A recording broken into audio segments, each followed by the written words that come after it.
You should have handed over control when Dad passed. Brielle's voice cut through the noise like a knife through butter.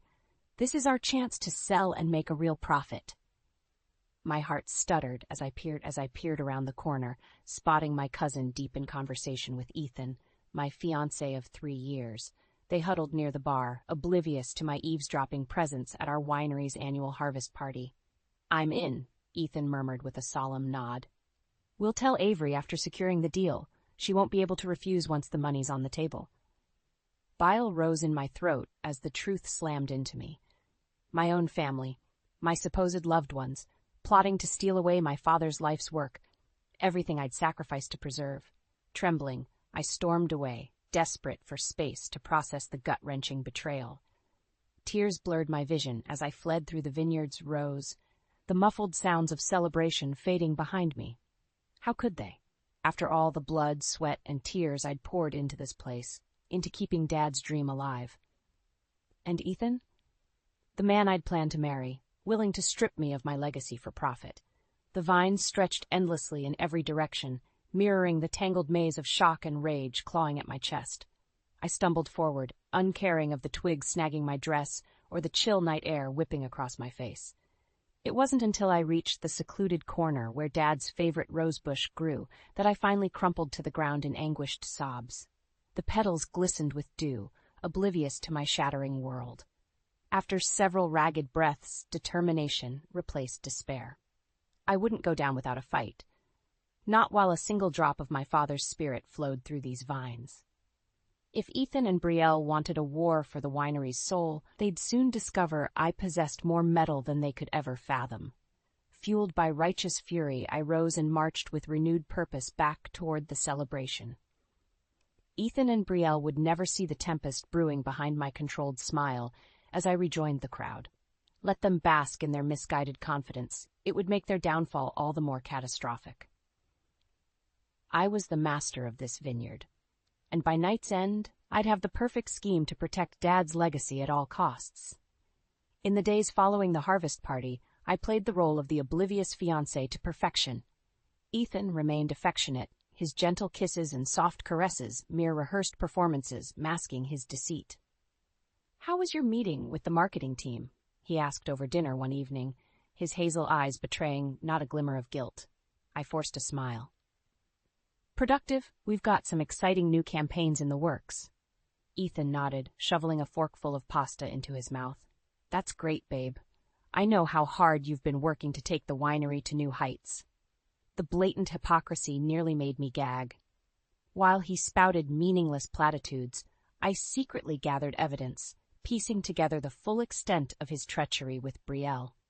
Tapping into the winery's financial records and encrypted communications, I discovered their embezzlement stretched back months, funds they'd been funneling into an offshore account.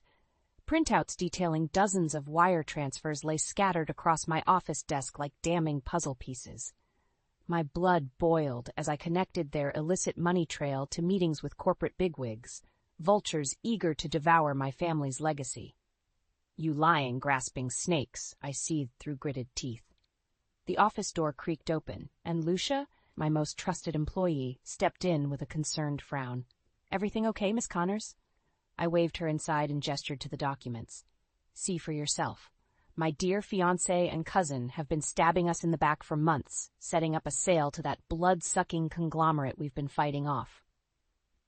Lucia's eyes widened in horror as she scanned the records. "Those maneuvers, how could they?" "Greed and self-preservation," I spat. "Ethan's likely counting on making me the rank-and-file winery bitch once the deal is done." I slammed my fist on the desk, delighting in Lucia's startled flinch. "But they're gravely mistaken if they think I'll roll over without bringing the entire facade crumbling down on their heads." Lucia swallowed hard, her voice wavering. "What are you going to do?" A wicked grin stretched across my face as the seeds of vengeance took root. "I'm going to remind them why you don't dispense with honor among thieves." The next morning, I strode into Marcia Blackwood's prestigious law office, evidence folder in hand. If anyone could help dismantle Ethan and Brielle's underhanded scheme, it was Marcia, a brilliant legal shark with a reputation for devouring corporate sleazeballs. Miss Connors, her assistant, ushered me inside. Miss Blackwood is expecting you. I found the renowned attorney studying a stack of documents behind her imposing mahogany desk. Razor-sharp eyes scrutinized me over the rim of her glasses as I approached. "You certainly have a flair for dramatic entrances," Marcia said dryly. "I hope, for your sake, you've brought me something substantial." Wordlessly, I handed over the folder and waited as she flipped through the incriminating paperwork. Bank statements, encrypted emails, everything I'd compiled on the betrayal. Marcia's practiced mask of stoicism slipped, her eyebrows arching in disbelief. "This is unbelievable. Your own family conspiring against you in broad daylight." I stifled the urge to snap. Try having that realization slap you across the face. Instead, I simply nodded. "Can you help me take them down?" My voice remained steady, devoid of the raging storm churning beneath my composed exterior. "I want to bury Ethan and Brielle under the full weight of legal and public retribution." A predatory glint flickered in Marcia's eyes, the look of a tiger scenting blood on the wind. "Oh, I'll do more than that, Miss Connors. By the time we're through, their reputations and freedom will be torn asunder. They'll be left destitute, forced to slink away from this valley with their tails between their legs." My lips curved into a vindictive smile, already envisioning the devastation I'd rain down upon the traitorous snakes slithering in my midst. Over the ensuing days, Marcia and I constructed an impenetrable counteroffensive, rallying allies in preparation to obliterate Ethan and Brielle's scheme. Anthony, my winery's head vintner, eagerly supplied information to undermine their corporate dealings. Jackson, our top sales rep, helped divert funds and reroute profitable distribution contracts. Kara in marketing launched a campaign showcasing our heritage and community ties, the very soul they aimed to ravage for profit. With each ally recruited and assets secured, the day of reckoning crept inexorably closer. Ethan and Brielle carried on clueless, their arrogance blinding them to the crumbling ground beneath their feet. I could hardly wait to cement the trapdoor's collapse and revel in their pathetic, well-deserved downfall. The first strike hit with precise, surgical brutality. This just in. Financial records have surfaced exposing embezzlement and corporate fraud at Connor Family Vineyards, the local news anchor announced in a grave tone. Sources indicate Chief Marketing Officer Ethan Baxter and Deputy Manager Brielle Evans have been funneling company assets into overseas accounts for personal gain. I watched with wicked satisfaction as the damning report flashed on the TV, my finger hovering over the pause button. Frozen on screen, Ethan and Brielle's faces contorted in horror. A perfect captured memory.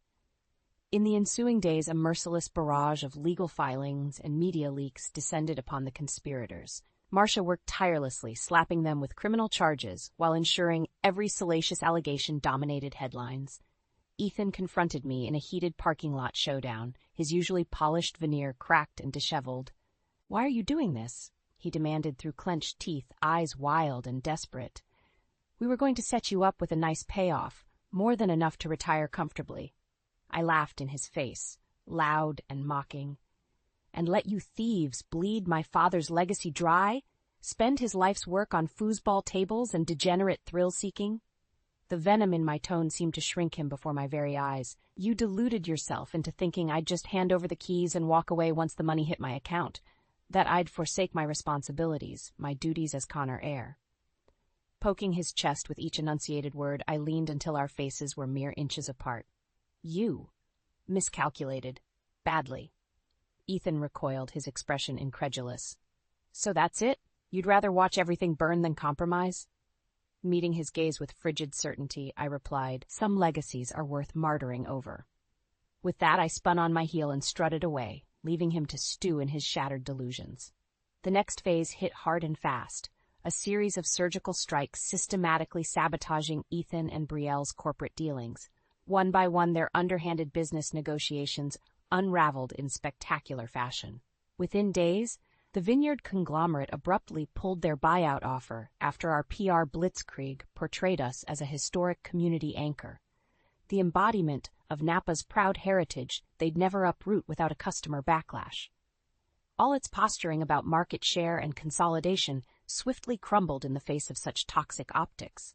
Other potential investors fled like scattering roaches in the light, terrified of being labeled corporate pillagers. With their options dwindling, Ethan and Brielle found themselves outmaneuvered at every turn, each frantic move, born of arrogance and desperation, easily anticipated and deflected. Soon they'd have nowhere left to squirm except directly into the pit of consequences I'd meticulously excavated. I could already envision them dangling on the precipice, one fateful shove from total disgrace and ruin. With Ethan and Brielle's scheme to sell the winery lying in ruins, it was time to set the final stage for my grand defiance. I'd lured the snakes into a corner, now to spring the trap and crush them beneath my heel once and for all. The annual Winemakers Charity Gala presented the perfect opportunity. A high-profile event with investors, media, and industry bigwigs from across the valley in attendance. Precisely the backdrop I needed to thoroughly humiliate the treacherous fools threatening my legacy. "You wanted to speak with me?" Ethan sidled up beside me, his expression a pathetic mask of defeat and confusion.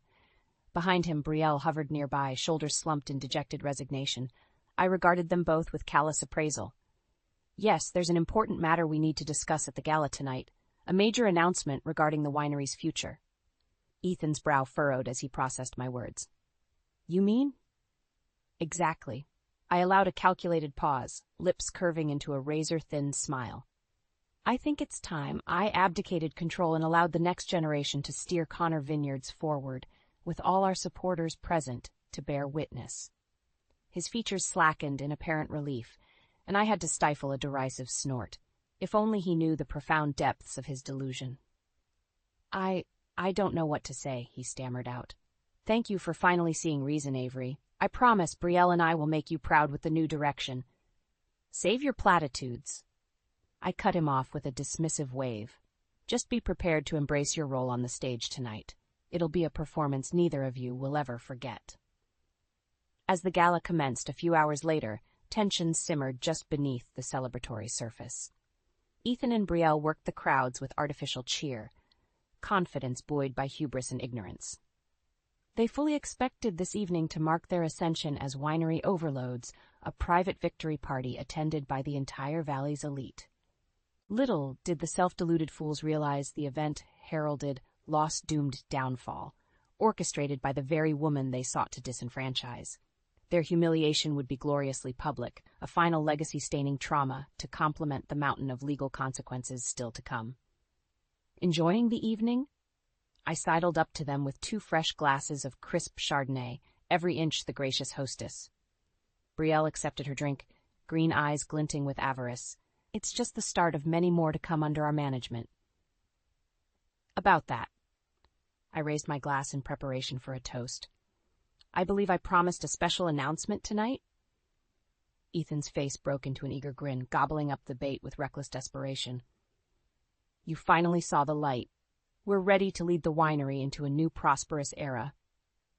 Seizing the moment, I strode up onto the stage and seized the microphone, my voice amplifying across the hushed ballroom with authority. "Esteemed guests, as many of you know, this gala celebrates not just the year's harvest, but the bonds of community, heritage, and family." I paused, letting the pregnant silence saturate the air like a heavy fog. "Therefore, it is with great dismay I must reveal there are snakes in our midst." Pitching my voice to drip with disdain, I turned a piercing glare upon Ethan and Brielle's ashen faces. Snake who've been siphoning profits into offshore accounts and orchestrating an illegal sale to corporate raiders, all in a selfish ploy to steal what isn't theirs. The room erupted in shocked gasps and furious murmurs. Ethan gaped at me in abject horror, his knees visibly trembling. Score 1 for catching the rats by surprise. "But take heart, my friends," I continued, allowing a vindicated smile. "For I've spent months unraveling this scheme and constructed a righteous counterattack to preserve the heart and soul of Connor Vineyards. And as we speak, law enforcement is en route to apprehend the conspirators and abate this betrayal once and for all." That caused another thunderous roar to swell, this one of cheers and applause from the assembled guests. Ethan and Brielle could only stand frozen, their traitorous aspirations rejected in the most grandiose, humiliating forum imaginable. This was more than just the death of their scheme, it was the public immolation of their dreams, their reputations irrevocably stained for all to witness. smile widening to bask in their torment. I locked eyes with Ethan, allowing my voice to rise above the raucous din in one final damning declaration. And so ends the inglorious paths of those foolish enough to betray Connor family vineyards. The silence that followed my declaration was electric, charged with 1,000 unvoiced gasps and accusations. Every eye in the gala burned into Ethan and Brielle, the snakes exposed in their traitorous coils.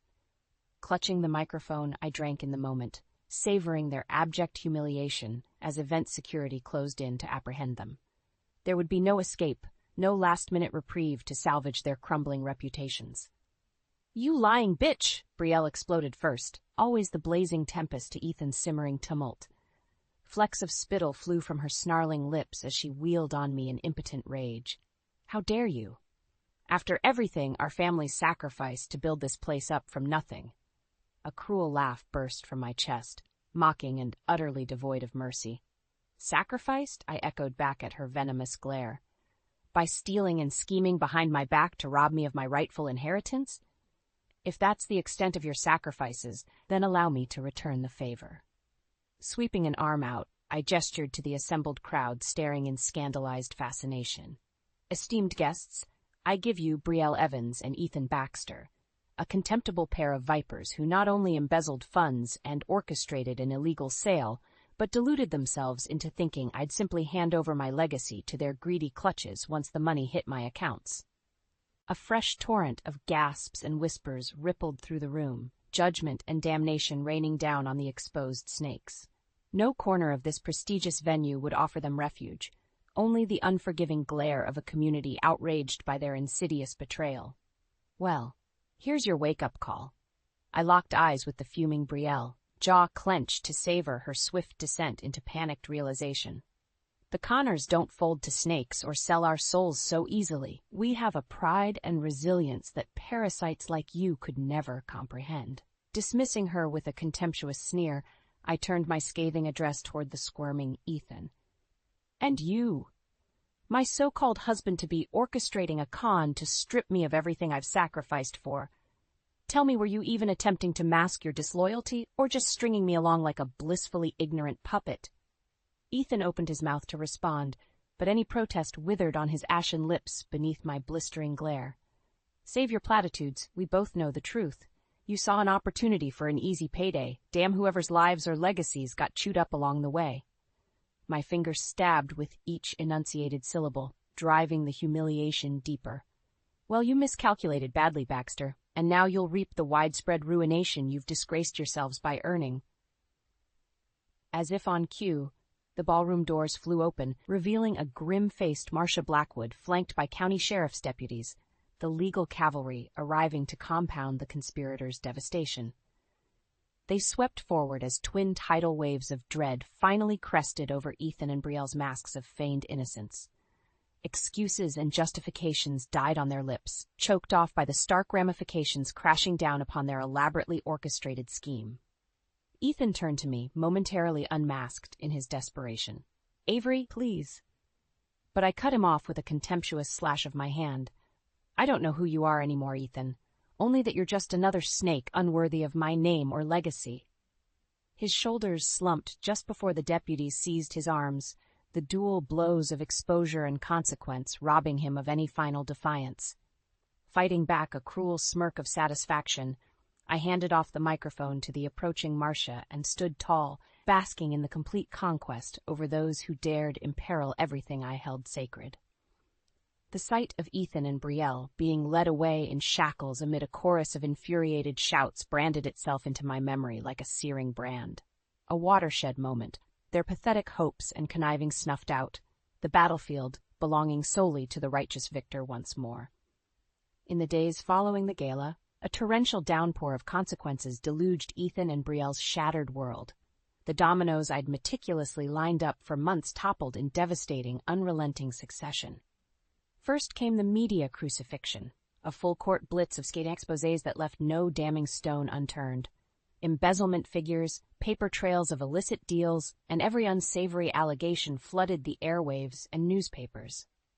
Then, the corporate clients and investors rapidly distanced themselves from the toxic fallout. Distributors and joint ventures severed ties as if the conniving snakes had developed a virulent, untreatable plague. Lucrative contracts evaporated overnight, closing off any potential lifelines or escape routes. Within a week, the once burgeoning empire Ethan and Brielle envisioned lay smoldering on the funeral pyre of their treacherous designs. Watching the dominoes spiral from my winery office's floor-to-ceiling windows, I sipped a crisp Chardonnay, smoky undertones from the Heritage Vineyards crop complemented by the sweetness of hard-earned vindication. "It's all crumbling apart for them out there," Lucia murmured, mirroring my hawkish gaze. "Just like you said it would." "Of course." I swirled the glass, observing the pale liquid's lazy eddies. "Snakes like Ethan and Brielle slither on instinct and impulse. They can't help reverting to their vile natures. Snakes need to be defanged and rendered harmless before they can contaminate the surrounding environment." Lucia's brow furrowed as she processed my detached analysis. "And you're just okay with doing that to your own cousin? Your ex-fiancé?" A wintry smirk tugged at the corners of my lips. "I am the master of this vineyard, Lucia. Those sorts of personal entanglements and sentiments are luxuries I cannot afford to entertain, not when the stakes are so monumental." Shaking her head slowly, she shifted her gaze back outside. "I don't know how you have the stomach for it. All this, coldly dismantling their lives."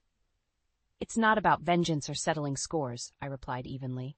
This was always about upholding the values and legacy my father imparented upon these vines. Some degradation simply cannot be allowed to take root. A brief lull stretched between us as the enormity of the situation resonated. After a few thoughtful sips, I broke the silence. "We're in the final throes now. Ethan and Brielle's reputations are decimated beyond repair, their underhanded ambitions rendered stillborn."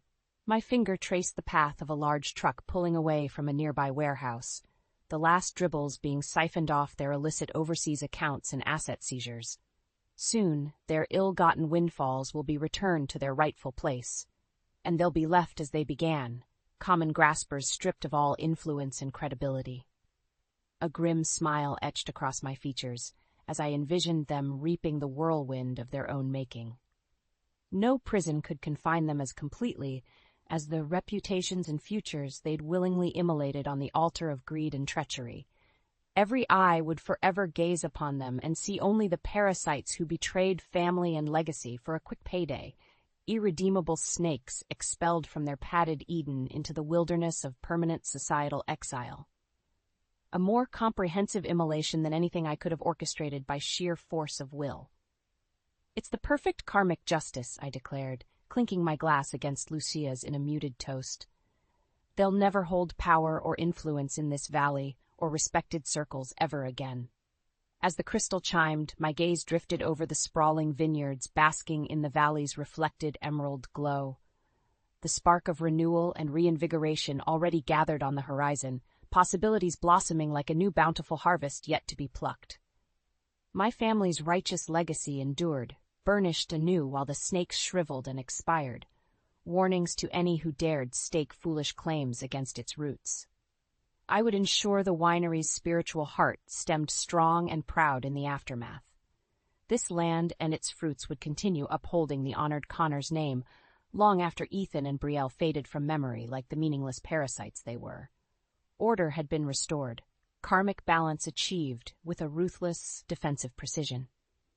In the aftermath of Ethan and Brielle's disgrace, an unsettled quiet descended upon the vineyards, the calm before a new season of growth and rebirth took root.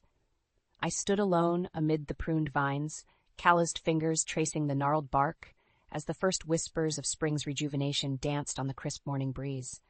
The heady, fertile scents served as a poignant reminder of the perpetual cycles governing our world. Decay always preceded new life flourishing from the fallow remnants. Closing my eyes, I inhaled deeply and permitted myself a faint, rueful smile. Ethan and Brielle were experiencing that harsh transition now, reaping the bitter harvest they'd sown through arrogance and betrayal. Once vitally connected to this sacred valley's lifeblood, they now found themselves permanently severed, withered husks left behind as the next evolution in Connor Vineyards progressed without them. "You look entirely too philosophical for someone clutching pruning shears."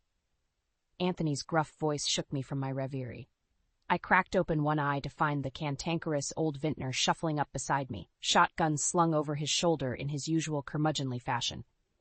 "Just savoring the turning of seasons," I replied, nodding toward the replenished vines already studding with pale green buds, contemplating the cycles that govern all aspects of life. Anthony snorted, hawking a thick globule of phlegm into the pristine soil. "If you're searching for some grand metaphor about your jackass ex-fiancé and money-grubbing cousin, you're barking up the wrong goddamn vineyard." I fought back a chuckle, recognizing Anthony's typical bluster. "Not at all," I assured him, merely appreciating the moments of peace and clarity before we dive headlong into another demanding harvest. The brusque old man gave a grudging nod, squinting out over the sea of vibrant green shoots stretching toward the horizon. "Well, at least you finally evicted those parasitic rats mucking about in the wine cellar," he growled. "Spat enough dealing with aphids and mildew without vermin infestations threatening to strangle the whole operation." His crass wisdom struck an unexpected chord of sanguine appreciation within me. Somehow, Anthony's earthy pragmatism invoked the spirit of these lands more than any fragrant spring zephyr or poetic Renaissance musings could muster. Some legacies endured not through florid romanticisms, but by the hard-bitten determination to preserve their essence through every cycle of death and rebirth. Dad had that stubborn tenacity, and now, in the aftermath of my own battle to safeguard our proudest fruits, it seemed I had awoken to it as well. Nodding toward the distant winery complex peeking over the knolls, I voiced the conviction blossoming in my chest. "I want to expand our attractions and hospitality ventures," I declared. "Lavish new visitor experiences to take this place to even greater heights. Show the world we're not some quaint foothill boutique, but a leading cultural anchor as timeless as the grapes we cultivate." Anthony regarded me with one bushy-thing eyebrow arched. "Mighty ambitious talk, Miss Connor." A cantankerous smirk tugged at the corner of his cracked lips. "Hope you've got the grit to back it up once the snakes come slithering back." My fingers tightened around the pruning shear's worn wooden grip, drawing reassuring strength from its hewn permanence. "I'm counting on it," I replied with a feral grin. "The vines and soil have tasted treachery. They'll never allow anything besides the purest offerings to take nourishment again. Let the serpents bare their fangs, we'll simply lop off their skulls and continue flourishing as we were meant to." Anthony held my gaze for a long moment before unleashing a gravely chuckle that reverberated across the peaceful vineyard like a rollicking thunderclap. "Well, I'll be damned," he sputtered between wheezing guffaws. "You've finally grown a nice pair of auteur Italian grapes, haven't you, girl?"